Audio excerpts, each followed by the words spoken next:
Hello everyone, let's welcome Chris Harris to the stage. Need one of them? Now VWs.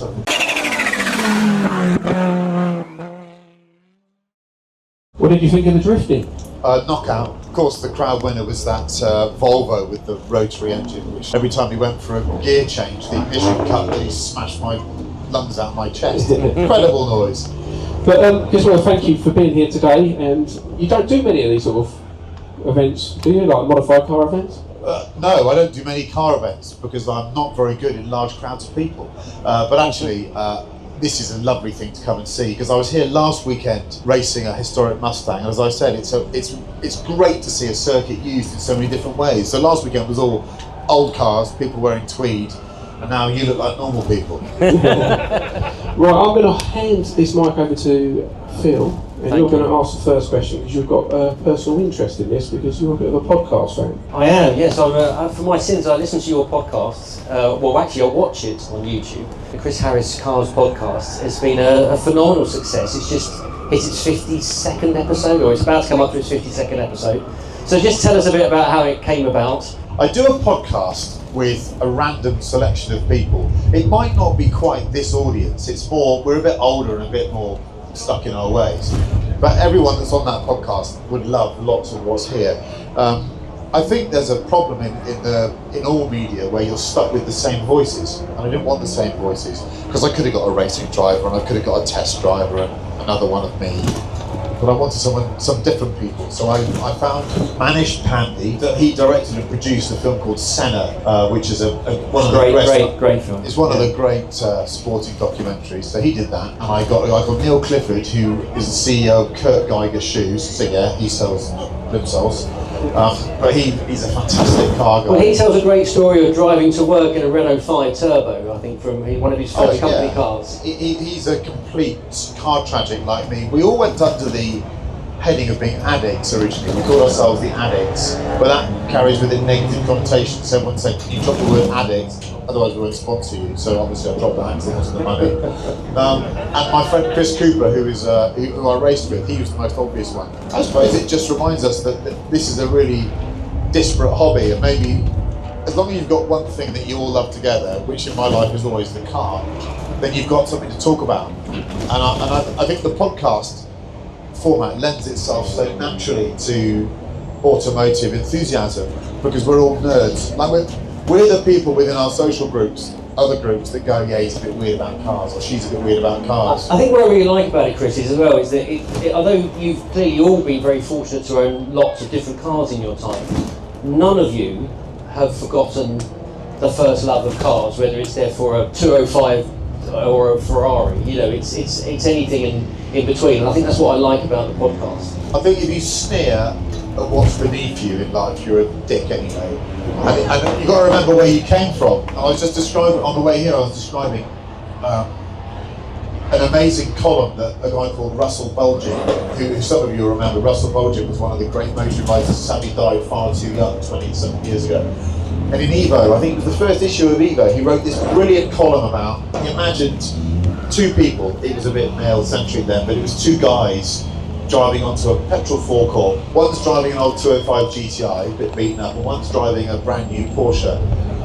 And he describes the mutual appreciation of the two people, that you've got the guy with the Porsche, sees the 205 and goes, I have one of them. That reminds me of when life was good and I didn't have school fees and bills. And the guy in the 205 looks at the Porsche and says, I want to be you one day and I want to own your car. And I think it's a bit glib, but there's a nice message in there that whenever I see someone in a beaten up old car that they love, my heart slightly melts because I remember what it was like to be that person. In many ways I still am. Never forget where you came from and never forget celebrating those cheap cars, because there's a lot more joy. There'll be people here that have graduated to the top level and own expensive cars, and I bet you if you ask them deep down, do they miss their Nissan Micra, they'll go, yeah, I had more fun in that because I drove it like a complete dick. And I just think there's definitely a lot to be said for the meritocracy of cars. And we all find joy if you can't find joy in ordinary cars, then you've given up. Because we all know the fastest car you've ever driven is a rental car, it's not a Ferrari. And there's a clue in that, it's an ordinary car. You recently sort of broke the internet with a certain F1 driver for Ford performance in Max Verstappen. So the interview. So I just mind a little bit of an insight. What was he like as a person, and how much were you taken back by his driving ability? I did that partly to wave a single finger at what I view as an increasingly outdated British motorsport media. I just think post Drive to Survive, that world's become very partisan. You know, you buy into your driver, you buy into your team. If you don't like the other ones, you go online and you shit on them, and you know you're rude and you're horrible and you're a keyboard warrior. I don't like any of that really. I think it's a bit faceless and a bit weak. I saw how Max was getting a lot of negative publicity in the British media. Now, I don't agree with all his driving early in his career, but I don't think people scrutinise that enough. He came straight from F3 and got straight into the Formula 1 car. He didn't come up through the ranks for 20 years, so you're going to make mistakes. Maybe one of the great joys of being a journalist is you sometimes get that opportunity to actually go out there and either write something or create a film that makes people go, oh, maybe I got that wrong. So, what's he like? He would belong at this show. He would talk to you all. He's incredibly affable. I mean, he's too famous, so he couldn't really stand in the crowd. But he'd go where I was in the Brooklyn Suite a minute ago, and he'd watch those cars backing themselves in at 70 miles an hour. He'd revel in the skill. He'd love the fact that there are engines screaming. He's an absolute petrolhead in the correct sense of the word. I just think he's one of us, so I wanted to demonstrate that. How competitive his family environment was, that ultimately they couldn't play a game of Monopoly without them all arguing. And I think we can all recognise that, can't we? If you're brought up in a competitive environment, you're always going to want to win. So, yeah, I think he's like all these great sporting heroes, he's mercurial at times, and he probably does things that people don't always agree with. But my God, is he good to watch. And we should all celebrate how good he is behind the wheel. So Chris, just tell us, where did your love of cars initially begin? I mean, your father had an E21, I think 3 Series, but you sort of, where does the love of cars for you begin? It comes from my dear mummy, who's, she's long gone now, but she was a autocross and sort of stage rally driver as well in the late 50s, early 60s, which was a rare thing then. You know, you didn't really have many female competitors. So I grew up in a household where the mum could drive, and my father, he had some nice cars, but he was a terrible driver, really. Bless him, he's long gone, and he's up on a cloud going, how dare you say that about me? But actually, he wasn't very good. She was good. So I thought that women could drive and men couldn't drive, which is a weird place to start. I'm not saying I've ever had to change that opinion, actually. What I see on the road increasingly these days, maybe she was always right. I don't remember not loving cars, just obsessed with the toy cars, then Scalextrics, then radio control cars, then of course that wait till you get your license. And then ever since then, I've spent at least 85% of everything I've ever owned on cars. Well, you have got quite an impressive car collection. Is there any particular car of the current collection that excites you the most or invests you the most? I'd never call it a collection. It's just a bunch of rubbish that I keep in sheds. Never say never. I've got an E28 M5 that I love that someone stole recently and we got it back. So I'm quite glad that I got it back. I love that car. I've got the 205 Rally that I love. I've got some more expensive stuff, but all of that is changeable. Or you can get rid of that. I've got a yellow 911 that I've had for 7 or 8 years. I've struggled to get rid of that. You realise that it's not always the decisions you make around cars. Like my children are attached to certain cars. We have a 2CV that we used to always go and do picnics in when they were young. And I think if I sold that, they wouldn't talk to me. So, are there any cars you have sold that regret doing so? Why would you ask me that? Well, we all regret selling at least one car, right? When you see the 993 GT2, one of 12 right-hand drive cars that you sold for 120 grand, sell for 1.7 million, you do think, oh, that was a bad day at the office. And you can say, better to have loved than lost. No, it's not. It's the money, thanks. Are there any cars you still wish to own? Anything that you've... I'd happily have a 250 GTO if anyone wants to sell one for 100 grand. There's always another car you should want to own, otherwise you're not one of us. But if you've worked in the general media like I have for many years, you get asked a lot of things like, what's your favourite car?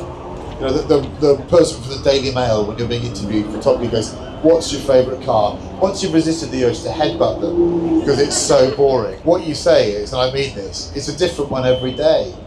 Because changes, you know, I'm a dreamer and I'm dreaming about different things the whole time. Initially, I always thought your tastes were quite Teutonic. You love your BMWs and love your Mercs, but then having said that, you've now got two Jaguars, well, a Daimler and a Jaguar, I should say. I've got a Daimler Super V8 and an XJS.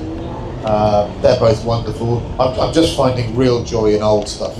I think everyone here agrees that the new car scene is, it's not dead, but it's not where I want to be. I'm just discussing, I mean, you know, you say you're about to take delivery of a VW ID7, and I've got nothing to say to you. I'm getting a new dishwasher. It's just, yeah, I can have more conversation about that tripod than I can about an ID7. You know, we can accept the fact everyone needs transport, but I've no interest in it at all. So I'm interested in stuff here. I'm interested in E36 M3s and how cheaply can you buy a V8 C63, and that's where the conversation's at for me now. Well, it leads on to a question actually that I wanted to ask, which is a subject that you mentioned, I think, in a recent podcast, which is what is peak car, or when is peak car?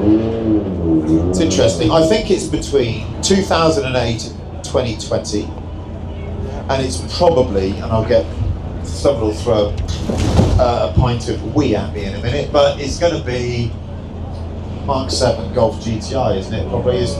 That is one of the great cars. Yeah, we've got one. It's done 25,000 miles. Okay, whether you like VW or not, whether you think the engine's going to blow up, or whether you think VWs are too hard to work on, that as a package, the way that it goes down a road, how fast it is, how comfortable it is, that's the.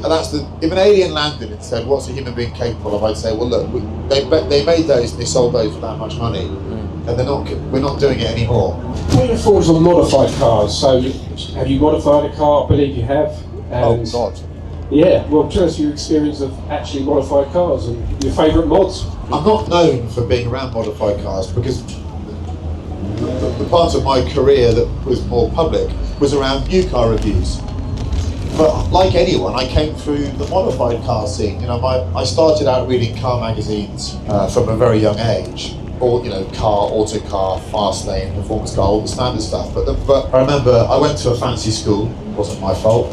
I remember sitting in my study and I just picked up a copy of Performance Car and bound into it in cellophane was the dummy copy for something that was called Max Power, right? And that changed my life like it did anyone else's life. And it had that 205 on the front with the headline "Purple Throbbing Monster." You're like, what is this? How have they got the minerals to do this stuff? And culturally, that changed everything. Max Power is the reason we're all here, I think, actually, still. And fast car. And fast car. I know, and fast car, but fast car had its audience and it was contained. Yeah. Max broadened it out and brought people like me in, who then went on to buy fast car. So I loved it, and like anyone, I started tinkering because you did. You know, you basically bought your car. You couldn't afford to suddenly buy a Golf GTi, so you bought a normal Golf, stuck wheels.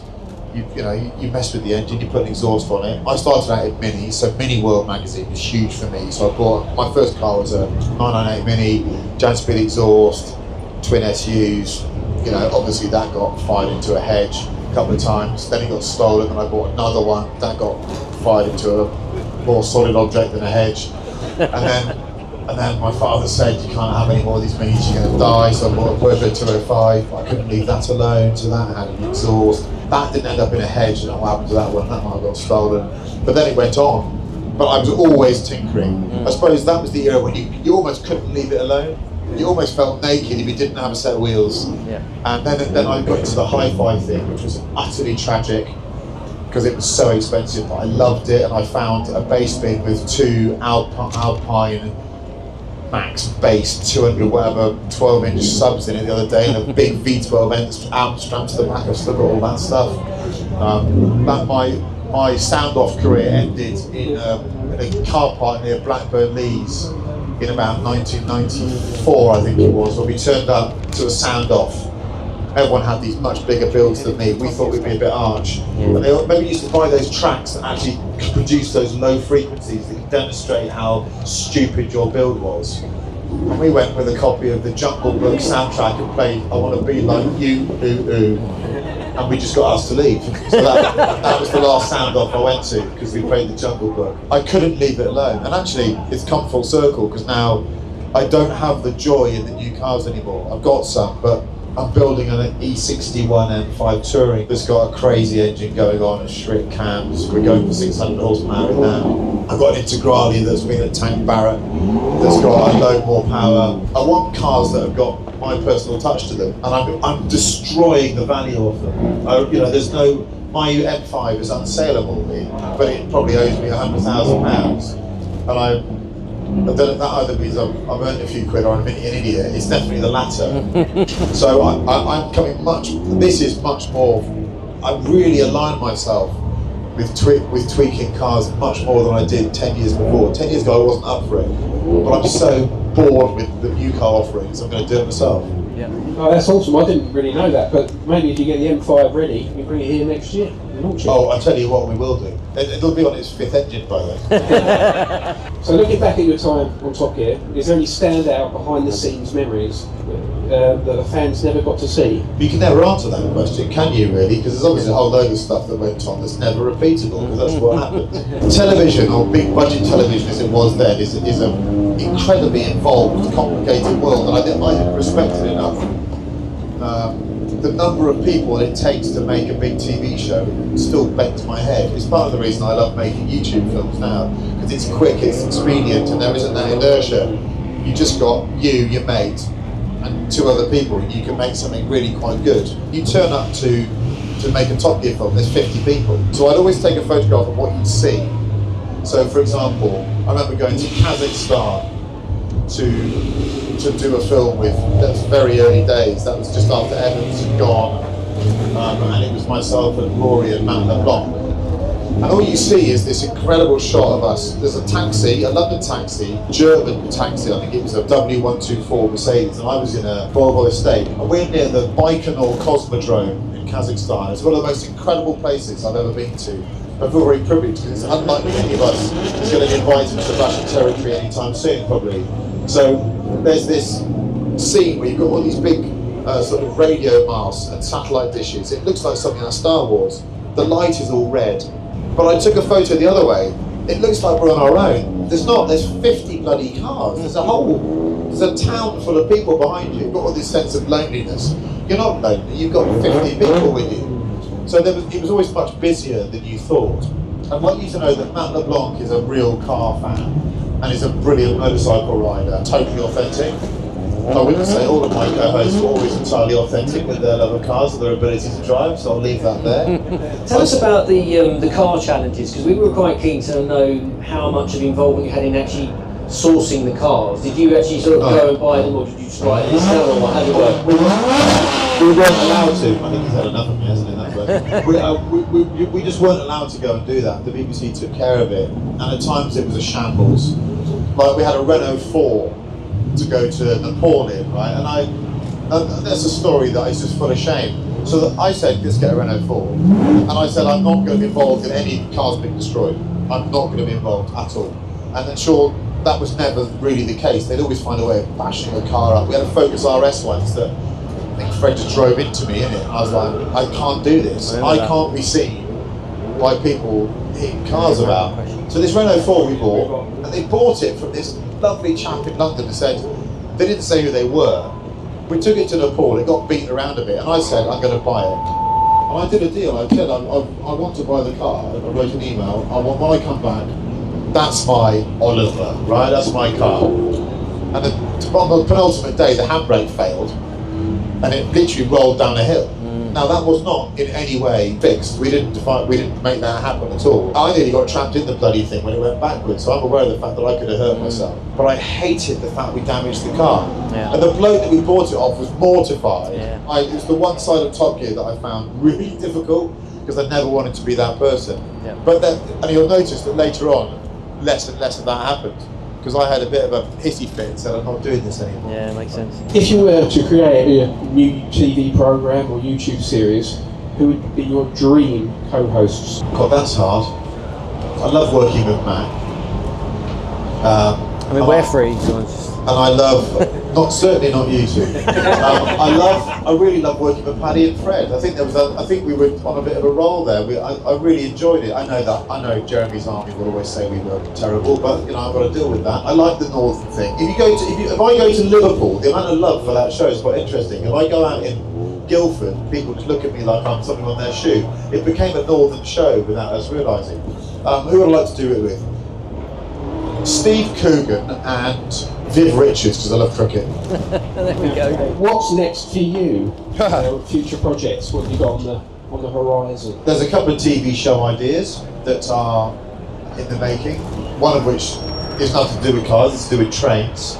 You might guess who that's with. Television's quite a difficult space at the moment. I think I can say I was very lucky to work in big budget television when I did. It helped me buy some nice cars. I'm not sure there's quite the same mood are out there now for TV shows, but I love making car shows. I've got a YouTube channel that makes a few videos at the moment, but that's going to become much more frequent. So by the end of the year, that'll be a weekly thing. We have a podcast which goes out every week on YouTube and on all the main providers for podcasts. That's surprisingly enjoyable for some people. I think it's obviously terrible because I make it, and I can't understand why anyone listens to it, but it seems that people like it. I want to just carry on as long as people will listen and watch, but I do want to retire at some point. I've done it for nearly 30 years, and I love cars, but there comes a point where you've got to hand it over, and I do watch what the younger generation are doing, and some of it's really impressive, and it makes me think, well, I'm not as good as that, so I'll stop. So I will stop at some point. I'm doing the East African Safari Classic as well, in a 911 at the end of the year. There's lots and lots. There's so much out there. I think what I'm aware of is that this car community that was a bit boring when I started out is so big now. And I think all of us feel a great sense of solidarity that politicians are trying to let us not have fun in our cars, so we want to get out there and use them more and more and meet up. And so I want to be part of that as much as possible. So maybe big scale of events is an idiotic thing for me to do. I should do more of them. Well, we'd certainly love to have you back again in the future, Chris. I hope you enjoyed that time with Chris Harris. I don't know if anyone's brave enough to come forward with questions of their own. Maybe I did have one from our colleagues back in the office who said, how does Chris Harris do skids? Well, I tell you what, if you Google that or go onto YouTube, there's a video. I've done it a few times, but I think the most accurate description I've done of how to drift a street car, not one of these drift cars, these are different, was recorded here in an E39 M5 on that complex there, and I think that's the one to watch. Really, it's about how you get in and out of the drift. When you're in the drift, it's easy. But how do you get in, how do you incite it, and how do you get out of it, and also how do you get out of it neatly? Because there's an aesthetic, it's got to be neat. You've got to get that throttle off and that steering off at just the right time. There's an old saying that you used to tie a piece of string to your toe and then put it on the steering wheel so that actually that would control how you got the lock off. I tried that once, and all I did was nearly pull my toe off. Has anyone got anything they want to ask? You, sir. So I asked Steve, veterism. So a lot of people start out in a hatchback. So what is the best hatchback or hot hatch driven? Steve said his Lancia. But my Lancia was done by the same people that did his Lancia, right? And I've seen the size of the builds I've got. So the best hatchback anyone's driven is the one that gave them the biggest smile. Again, it sounds a bit romantic, but I really believe that those cars are about the experiences you have in them, because they're all much of a muchness, and ultimately they all encourage us to drive like idiots, which is why I love them. So for me, it's probably a 205 XS, which is not even a GTI, because I had several of them, and I used to love driving them like idiots. So for me, 205 XS, it's probably French, is what my answer would be. It's probably French. Well, thank you, Chris. I think the time's up now. Thank you so much for coming along to Tracks 2025 and answering most questions. It's been a really great insight. Well, I'll tell you what, as a sense of community, this place feels fantastic. Everyone's very friendly. I'm sure someone will punch me in the face now. But also, the quality of machinery and the love that's been poured into it is the most impressive thing. I always think that the love and attention that goes into a car, if you go to a new car show, you just see inanimate objects. But here, I love the drifts thing as well. I mean, that Volvo with the rotary, dearie me, what a piece of kit that is. So I look forward to seeing you all a bit later, maybe for a chat. Chris Harris, everyone.